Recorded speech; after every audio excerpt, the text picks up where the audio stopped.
وأشهد أن لا إله إلا الله وحده لا شريك له وأشهد أن سيدنا ونبينا ومولانا محمدا عبده ورسوله صلى الله تعالى عليه وعلى آله وأصحابه وبارك وسلم تسليما كثيرا كثيرا.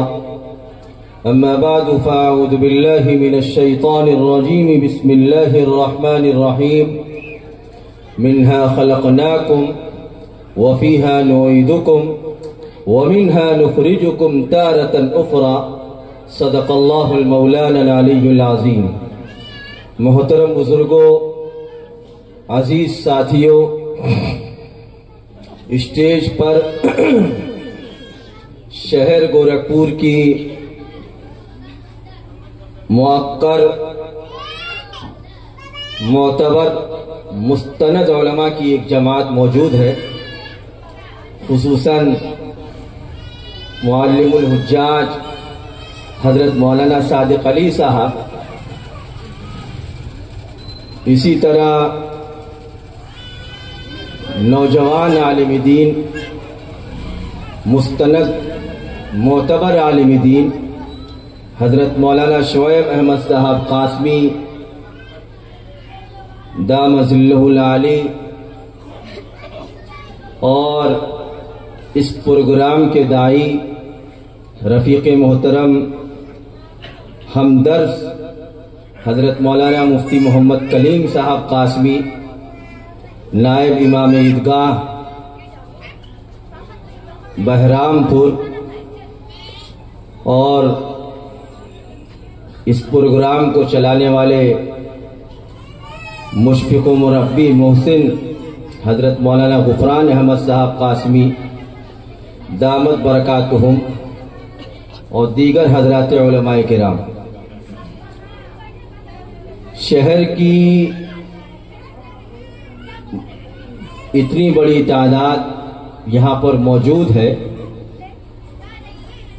آدمی کہیں اور بولنے جب جاتا ہے تو بولنے میں کوئی خاص مذائقہ، کوئی خاص جھجک نہیں ہوتی ہے، لیکن اگر آدمی کو کہہ دیا جائے کہ اپنے گھر میں بولنا ہے تو نہایت درجے کی ہمت ہونی چاہیے، اس لیے کہ بہت سارے وہ احباب ہوتے ہیں جو سامنے ہم عصر ہوتے ہیں، سامنے کھیلتے ہیں کودتے ہیں، ان کے سامنے بات کرنا بہت بڑی دل گردے کی بات ہوتی ہے. لیکن پھر بھی حضرات علماء کرام کی موجودگی میں، ان کی خصوصی توجہات کے نتیجے میں انشاءاللہ مختصر بیان کروں گا. رسول اللہ صلی اللہ علیہ وسلم کی ذات عالی پر قرآن حکیم کی آیت پاک نازل ہوتی ہے، منہا خلقناکم وفیہا نعیدکم ومنہا نخرجکم تارۃ اخری. یہ وہ آیت پاک ہے جو ہر آدمی اپنی زبان سے جاری کرتا ہے، پڑھتا ہے. ایک بہت بڑی وہ تعداد ہے مذہب اسلام کے اتباع کرنے والوں کی جو منہا خلقناکم وفیہا نعیدکم ومنہا نخرجکم تارۃ اخری کے سبق سے بالکل غفلت کے اندر ہے. آپ کے محلے میں، خاندان میں، آس پاس میں کسی کا انتقال ہوتا ہے، آپ جاتے ہیں مٹی دینے کے لیے. مٹی جس وقت آپ دیتے ہیں تو آپ اپنے ہاتھ کو جس وقت قبر پر مس کرتے ہیں، چھلاتے ہیں، تو آپ اپنی زبان سے یہ جملہ ادا کرتے ہیں، منہا خلقناکم. جب آپ دوسری مرتبہ مٹی دیتے ہیں تو آپ پڑھتے ہیں وفیہا نعیدکم. جب آپ تیسری مرتبہ مٹی دیتے ہیں تو پڑھتے ہیں ومنہا نخرجکم تارۃ اخری. ایک جماعت وہ ہے جو اس کی تعلیمات سے، اس سبق سے بالکل صحیح طور پر واقف ہوتی ہے، اس کے معنی اور مطالب کو اپنے ذہن، اپنے قلب کے اندر محفوظ کرتی ہے. لیکن ایک بہت بڑا وہ طبقہ ہے جو اللہ رب العزت والجلال کے اس قرآن پاک کی، اس کی تعلیمات سے ناواقف ہوتا ہے. آدمی گیا مٹی دیا، مٹی دیتے وقت یہ جملہ پڑھا، رستہ رپا اپنے اپنے. کبھی بھی یہ نہیں سوچتا آدمی جس انسان کو، جس فرد کے اوپر یہ جملے پڑھے جاتے ہیں، ایک وقت آئے گا نظام الہی کے مطابق لِكُلِّ أُمَّةٍ أَجَلٌ فَإِذَا جَاءَ أَجَلُهُمْ لَا يَسْتَأْخِرُونَ سَاعَةً وَلَا يَسْتَقْدِمُونَ. آپ کے اوپر بھی بہت سارے لوگ آئیں گے، وہ پڑھیں گے مِنْهَا خَلَقْنَاكُمْ وَفِيهَا نُعِيدُكُمْ وَمِنْهَا نُخْرِجُكُمْ تَارَةً أُخْرَى. اگر سماج کا، محلے کا، شہر کے رہنے والے باشعور افراد اس سبق سے محروم ہے تو یہ بات سمجھنی چاہیے کہ اللہ رب العزت والجلال کی دنیا میں بھیجنے کا جو مقصد ہے، ہم اور آپ صحیح معنی میں اس مقصد سے ابھی تک ناواقف ہیں. پروردگار عالم نے دنیا کے اندر پیدا کیا کس سے؟ مٹی سے. تو فرمایا منہا خلقناکم. دیکھو دنیا کے اندر کبھی بھی رہتے ہوئے اکڑ کر زندگی مت گزارنا، کبھی بھی یہ محسوس مت کرنا کہ ہم کو ہمیشہ اسی دنیا کے اندر رہنا ہے. اور قرآن حکیم کے اندر اللہ رب العزت والجلال نے اس کی باقاعدہ تعلیمات ارشاد فرمائی.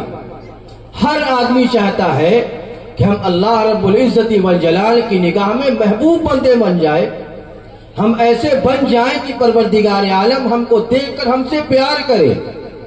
لیکن اس سبق سے ابھی تک سماج کا ایک بہت بڑا وہ طبقہ ہے جو بالکل ناواقف ہے. قرآن حکیم کی اس بات کو اس انداز میں پروردگار عالم ارشاد فرماتے ہیں وَعِبَادُ الرَّحْمَنِ الَّذِينَ يَمْشُونَ عَلَى الْأَرْضِ هَوْنًا وَإِذَا خَاطَبَهُمُ الْجَاهِلُونَ قَالُوا سَلَامًا. بہترین بندے اللہ کی نگاہ میں اللہ کے دوست وہ بندے ہوتے ہیں جو یمشون علی الارض ہونا، راستہ چلتے ہوئے، زمین پر چلتے ہوئے ان کی ادا کے اندر، ان کی چلن کے اندر، ان کی گفتار کے اندر اکڑ نہیں ہوتی ہے. تواضع، اخلاص و للہیت کے ساتھ اللہ کی زمین پر زندگی گزارتے ہیں. اگر کسی بندے کے اندر منہا خلقناکم کی صفت پیدا ہو جائے، زمین پر رہتے ہوئے اللہ کے بندوں کے ساتھ عاجزی کا، تواضع کا، جھکاؤ کا برتاؤ پیدا ہو جائے تو منہا خلقناکم کا جو سبق ہے اس انسان کے اندر خود بخود پیوست ہو جائے گا. لیکن سماج کا ایک وہ طبقہ ہے جو حضرت محمد صلی اللہ علیہ وسلم پر نازل کردہ آیت پاک وَعِبَادُ الرَّحْمَنِ الَّذِينَ يَمْشُونَ عَلَى الْأَرْضِ هَوْنًا کے سبق سے بالکل مقبول ہے. ایسی صورتحال کے اندر جب انسان کے اندر یہ صفت پائی جائے کہ اللہ رب العزت والجلال کے احکام سے، حضرت محمد صلی اللہ علیہ وسلم کی تعلیمات سے اگر بندہ قریب ہے تو وہ بندہ عباد الرحمن کا مستحق ہے. لیکن اگر بندہ حضرت محمد صلی اللہ علیہ وسلم کی تعلیمات، اللہ رب العزت والجلال کی احکامات سے ناواقف ہے تو وہ بندہ اللہ کی نگاہ میں محبوب ہے، نہ سرکار دو عالم صلی اللہ علیہ وسلم کی نگاہ میں مقبول ہے. تو پہلا سبق ملتا ہے منہا خلقناکم. دیکھو زمین پر رہتے ہوئے عقل کا زندگی مت گزارا کرو. تمہاری اوقات یہ ہے کہ تم زمین سے پیدا کیے گئے ہو. وَفِيهَا نُعِيدُكُمْ. اور کبھی بھی یہ مت سوچنا کہ یہیں پر رہنا ہے. وَفِيهَا نُعِيدُكُمْ. ایک وقت آئے گا كُلُّ نَفْسٍ ذَائِقَةُ الْمَوْتِ، اس کے مطابق تم کو پھر اسی زمین کے اندر واپس کریں گے. ایسا نہیں ہے کہ دنیا کے اندر کوئی شخص پیدا ہوا تو اس کو اسی دنیا کے اندر زندگی گزارنا ہے. ایک وقت سب کا متعین ہے. کوئی 50 سال جیتا ہے، کوئی 60 سال جیتا ہے، کوئی 70 سال جیتا ہے. حضرت محمد صلی اللہ علیہ وسلم کی امت کی جو عمر ہے وہ وہی ہے 60، 65، 70 سال. آپ اپنے قبرستان کا جائزہ لے، چاہے وہ کچی باغ کی شکل میں ہو، چاہے مبارک خان شہید کی شکل میں ہو، چاہے وہ گورکھناتھ کی شکل میں ہو، جن قبروں کے کتبے پر تاریخ ولادت یا سن وفات لکھی ہوتی ہے آپ ان کا معائنہ کریں، جائزہ لیں تو امت محمدیہ علی نبی جنا علیہ الصلوۃ والتسلیم کی جو عمر ہے وہ یہی ہے 60 65 70 سال. تو وفیہا نعیدکم، ہم اسی میں تم کو پھر واپس کریں گے. پھر اس سے بڑا بھی ایک سبق ہے، وَمِنْهَا نُخْرِجُكُمْ تَارَةً أُخْرَىٰ، ایک وقت آئے گا پھر ہم تم کو اسی سے نکالیں گے. ایسا نہیں ہے کہ پیدا ہوئے تھے کوئی ڈال دیا ختم ہو گیا راستہ ختم، نہیں. وَفِيهَا نُعِيدُكُمْ، وقت آئے گا ڈالے جاؤ گے. پھر اللہ رب العزت والجلال کے احکام اور حضرت محمد صلی اللہ علیہ وسلم کے جلیل القدر پوری دنیا کے عالم کے رب کے نظام کے مطابق پروردگار پھر دوبارہ اٹھائے گا. اور جب اٹھائے گا اس وقت کی جو صورتحال ہے بس اسی کو بتا کر اپنی بات کی تکمیل کرتا ہوں. جو افراد دنیا کے اندر رہتے ہوئے اپنے طبیعت اپنے مزاج کے اندر جھکاؤ نہیں پیدا کریں گے، وہ بندے کل قیامت کے دن اللہ کی بارگاہ میں جس وقت حاضر ہوں گے، یوم یقوم الناس لرب العالمین، انتہائی درجے کی سخت ندامت میں ہوں گے، سخت پریشانی میں ہوں گے. ایسی صورتحال کے اندر جب بندے کو اس بات کا علم ہوگا کہ اللہ رب العزت والجلال نے ہمارے بارے میں یہ فیصلہ کیا ہے کہ ہمارا راستہ جنت نہیں ہے، ہمارا راستہ جہنم ہے، یا اس بات کا احساس ہو جائے گا کہ ہمارا راستہ صراط الذین انعمت کے مطابق نہیں ہے، ہمارا راستہ غیر المغضوب علیہم ولا الضالین والا راستہ ہے. بندہ ایسی صورتحال کے اندر چاہے وہ الہی باغ کا ہو، پپرا پور کا ہو، محلہ پور کا ہو، شہر کا، دنیا کے کسی خطے کا ہو، بندے کو جب اس بات کا احساس ہوگا کہ پروردگار ہمارے رزلٹ ہمارے نتیجے سے ناخوش ہے، اللہ رب العزت والجلال کے فرمان کے مطابق بندہ اپنی زبان سے اس بات کا اظہار کرے گا، مالی ھذا الکتاب لا یغادر صغیرۃ ولا کبیرۃ الا احصاھا، پروردگار ہمارے اس نامہ اعمال کو کیا ہو گیا ہے جو ہم دنیا کے اندر، الہی باغ کے اندر، پپرا پور کے اندر، بھٹے کے اوپر، شہر کے مختلف مقامات پر جو چھوٹے چھوٹے گناہ کیے تھے، لا یغادر صغیرۃ ولا کبیرۃ الا احصاھا، سب کو اس نے محفوظ کر رکھا ہے. ایسے نتیجے کو دیکھ کر آدمی حواس باختہ ہو جائے گا اور اپنی زبان سے انکار کرے گا کہ باری تعالیٰ ہم نے ان گناہوں کو نہیں کیا ہے. پروردگار امت کو تعلیم دیتے ہیں کہ کل قیامت کے دن ہم تمہارے منہ کو بھی بند کریں گے.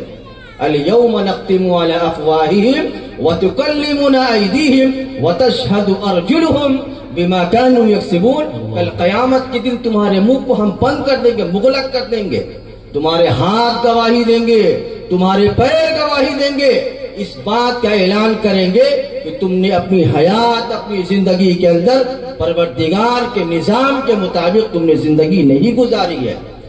بندے کے جب اس سارے حالات دیکھے گا تو یقین ہو گیا کہ اب تو ہمارا حساب کتاب ہو چکا ہے، اب چلنا ہے جہنم میں. بندہ پہنچا جہنم میں. اب جو وہاں پر بعض افراد ہیں، کہنے کو بعض وقت آدمی کہہ دیتا ہے کہ ارے کتنا دن رہیں گے، جب حساب کتاب ہوگا تو جھیل لیں گے دوزخ کی آگ کو، دوزخ کی عذاب کو، دوزخ کی جو مصیبتیں ہیں اس کو کاٹ لیں گے، لیکن پروردگار اللہ تعالیٰ بخشے گا. تو یہ ضرور یاد رکھنا چاہیے، اللہ تعالیٰ بخشے گا ضرور، لیکن اتنا کوٹے گا ہم سب کو، اتنا کوٹے گا اس کے بعد بخشے گا پروردگار. یہ ہمارے اور آپ کے ذہن کے اندر جو ایک دماغ میں ایک بات بسی ہوئی ہے کہ ان اللہ غفور الرحیم، اللہ تعالیٰ 70 ماہ سے زیادہ پیار کرتا ہے، اللہ تعالیٰ 70 ماہ سے پیار کرتا ہے. تو پروردگار اپنے بارے میں خود صفت بیان کرتا ہے، هو اللہ الذی لا الہ الا هو عالم الغیب والشہادہ هو الرحمن الرحیم هو اللہ الذی لا الہ الا هو الملک القدوس السلام المؤمن المہیمن العزیز الجبار المتکبر. خطرناک کٹائی کرنے کے بعد، حساب کتاب صاف کرنے کے بعد تم کو جنت میں بھیجیں گے. لیکن اتنا خطرناک، ایک صاحب سے ایسی بات ہوئی، انہوں نے کہا کتنا دن رکھیں گے اللہ میاں، اتنا دن رکھیں گے جب آدمی تھک ہار جائے گا، معلوم ہوگا کہ اب تو ختم ہے حساب. ایک دم اللہ میاں کے سامنے اپنے آپ کو فرشتے کے سامنے کرے گا بھیا کچھ بھی کر کے جنت میں کسی طرح پہنچوا ہے. ایک آدمی کو پتہ چل گیا کہ اللہ میاں نے جنت اور جہنم کے بیچ میں ایک راستہ اور بنا، اس کا نام ہے آراف. کہا کوئی مسئلہ، آرافے میں رکھے اللہ میاں، تھوڑا سا جنت کی بھی ہوا لو، تھوڑا سا دوزخ کی بھی ہوا لو، بیچ کا حصہ بیلنس رہے گا. یعنی آدمی اس پر بھی راضی ہے کہ چلو بھیا آرافے میں ڈلوا دو، لیکن جنت میں پہلے کٹائی وٹائی ہو جائے گی تو ٹھیک ہے کوئی بات نہیں. آرام میں جگہ ملے گی مفتی صاحب کہ ملے کہ بابا اتنی کٹائی ہوگی دنیا کے اندر ہمارے جو کرتوت ہے، اس کے بعد پروردگار عالم جنت میں بھیجے گا ضرور. رسول اللہ صلی اللہ علیہ وسلم کی امت پر پروردگار ضرور رحم کرے گا، لیکن رحم تب کرے گا جب اپنا اللہ تعالیٰ غصہ نکال لے گا، تب رحم کرے گا. میری بات کی پورا خلاصہ یہ ہے کہ دنیا کے اندر رہتے ہوئے اپنی اوقات کو آدمی کو پہچاننا چاہیے. منہا خلقناکم وفیہا نعیدکم ومنہا نخرجکم تارۃ اخری. جب اتنی سی اوقات ہے، مٹی سے پیدا ہوئے مٹی میں جانا، پھر اٹھائے گا پروردگار. آدمی اپنی زندگی کے اندر اس بات کو کیوں لانے کی کوشش کرتا ہے کہ ہم ہیں. جب آدمی کہتا ہے ہم ہیں، ہم فلاں ہیں فلاں ہیں، اتنے میں کام ہو جاتا ہے خراب. آدمی اپنے آپ کو تواضع کے ساتھ، عاجزی کے ساتھ اگر زندگی گزارے تو اللہ رب العزت والجلال کی نگاہ میں سب سے محبوب بندہ ہوتا ہے. اور یاد رکھیے گا، اس بات کو کہہ کر اپنی جگہ لیتا ہوں، جب تک رہیے اللہ کی دھرتی پر عاجزی کے ساتھ زندگی گزاریے. آنکھ بند ہوگی 10 آدمی کہنے کے لیے تیار ہو جائیں گے کہ بہت گھمنڈی تھا، اچھا ہوا راستہ نہ. آدمی کے اندر عاجزی ہوگی، انکساری ہوگی، لوگوں کے دکھ درد میں شامل ہونے کا جذبہ ہوگا. 10-20 نہیں، پورا محلہ گواہی دے گا کہ صحیح معنی میں بہت مخلص آدمی تھا. اگر مخلص آدمی بننا ہے، اللہ کی دھرتی پر رہتے ہوئے اپنے آپ کو کبھی بڑا مت ظاہر کیجئے. لا تمشی فی الارض مرحا انک لن تخرق الارض ولن تبلغ الجبال طولا. اتنی سی اوقات نہیں ہے آدمی کی، اور آدمی اللہ کی دھرتی پر رہتے ہوئے اکڑ کر چلتا ہے اور بادشاہوں کے بادشاہ کے سامنے اس بات کا اظہار کرتا کہ ہم ہیں. اتنی سی اوقات ہے. میرے والد حضرت مولانا عبدالجلیل صاحب نور اللہ مرقدہ، ان کے پاس ایک صاحب ایسے گزر رہے تھے. امام صاحب رحمۃ اللہ علیہ نے ان کو سلام کر دیا جامع مسجد کے اندر کہ السلام علیکم. امام صاحب ہم کو جانتے نہیں ہیں، ہم فلاں صاحب کے آدمی ہیں. ادھر ہم تھے، ادھر ہمارے ابا، آپ ہم کو جانتے نہیں ہیں، ہم فلاں صاحب کے آدمی ہیں، فلاں کا بیٹوا ہے، آپ ہم کو سلام کر رہے ہیں. اس وقت امام صاحب رحمۃ اللہ علیہ، میرا خیال ہے 12-15 سال ہوا تھا شہر کے اندر جب وہ آئے تھے، پرانی بات. تو آپ ہم کو جانتے ہیں. ہمارے ابا نے اس وقت یہ جواب دیا تھا. یہی بات بعض وقت محسوس ہوتا کہ جواب لوگوں کو دیا جائے کہ انسان کے صرف اتنی سی اوقات ہے کہ ہر آدمی کی پیدائش ناپاک قطرے سے ہوئی ہے، اور اس کا جو آخری ہے کنارہ ہے، آخری جو انجام ہے وہ یہی ہے انا للہ و انا الیہ راجعون. ختم حساب کتاب. اس لیے جب تک رہیے اپنے محلے میں رہیے، سماج کے کسی خطے میں رہیے، عاجزی کے ساتھ زندگی گزارنے کی کوشش کیجئے. بڑا بننا، اپنے آپ کو بڑا ظاہر کرنا حضرت محمد صلی اللہ علیہ وسلم کی تعلیمات کے بھی خلاف، اللہ رب العزت والجلال کے احکامات کے بھی خلاف، سلف صالحین صحابہ کے مزاج کے بھی خلاف. اور آدمی کے مزاج، آدمی کے ماحول کے مطابق اگر کوئی شخص زندگی نہ گزارے تو ایسا آدمی سماج کے اندر بھی بے عزت ہوتا ہے، کل آخرت کے اندر بھی بے عزت ہوگا. اللہ رب العزت والجلال ہم سب کو ان باتوں پر عمل کی توفیق عطا فرمائے. آپ حضرات سے صرف یہی درخواست ہے، جب تک رہیے عاجزی کے ساتھ رہیے. دنیا سے جائیے، پروردگار کے بارگاہ میں عزت والا، شہرت والا منصب عطا فرمائے. باری تعالیٰ ہم سب کے اس اجتماع کو قبول فرمائے. اس اجتماع کے کام کرنے والے، اس اجتماع کو وجود میں لانے والے جو نوجوان اس کام میں بڑھ چڑھ کر حصہ لیے، باری تعالیٰ ان تمام افراد کو، ان تمام نوجوانوں کو بہترین اجر جزیل عطا فرمائے. خصوصاً حضرت مولانا مفتی محمد کلیم صاحب قاسمی دامت برکاتہم، جن کے قیادت میں یہ محلہ اس وقت چل رہا ہے. باری تعالیٰ حضرت مفتی صاحب جو کہ ہمارے ہم حسر بھی ہیں، ہمارے ہم درس بھی ہیں، اور ہمارے بہت کچھ بھی ہیں. باری تعالیٰ ان کی عمر میں بھی خوب خوب برکت عطا فرمائے اور ان کا فیض اس علاقے کے لیے، اس شہر کے لیے نفع بخش بنائے۔ وآخر دعوانا ان الحمدللہ رب العالمین۔ ایک درخواست کرتا ہوں کہ میری پھوپھی تھی 82 سال کی عمر میں، کئی دنوں سے بیمار چل رہی تھی، ان کا بھی انتقال ہو گیا ہے، تو آپ حضرات سے درخواست بھی ہے کہ جو بھی اسٹیج پر جو بھی چاہے اب حضرت مولانا صادق صاحب دعا کرائیں گے یا ہمارے حضرت مولانا شعیب احمد صاحب قاسمی شہر کے اندر جن کا اس وقت سکہ چلتا ہے الحمدللہ، ہمارے چونکہ سینئر بھی ہیں اور ماشاءاللہ پورے شہر کے اندر علماء میں یہ بات ہے کہ سب سے مستند اور جو معتبر بات ہوتی ہے وہ حضرت مولانا شعیب صاحب کی ہوتی ہے۔ اب چاہے حضرت مولانا شعیب صاحب دعا کرائیں یا ہمارے حضرت مفتی کلیم صاحب دعا کرائیں، ان تمام اکابرین سے درخواست ہے کہ وہ ضرور اپنی دعا کے اندر حضرت مولانا عبدالجلیل صاحب نور اللہ مرقدہ کی بڑی بہن ہماری پھوپھی، ان کے لیے ضرور اصالہ ثواب فرما دیں گے۔ وآخر دعوانا ان الحمدللہ رب العالمین۔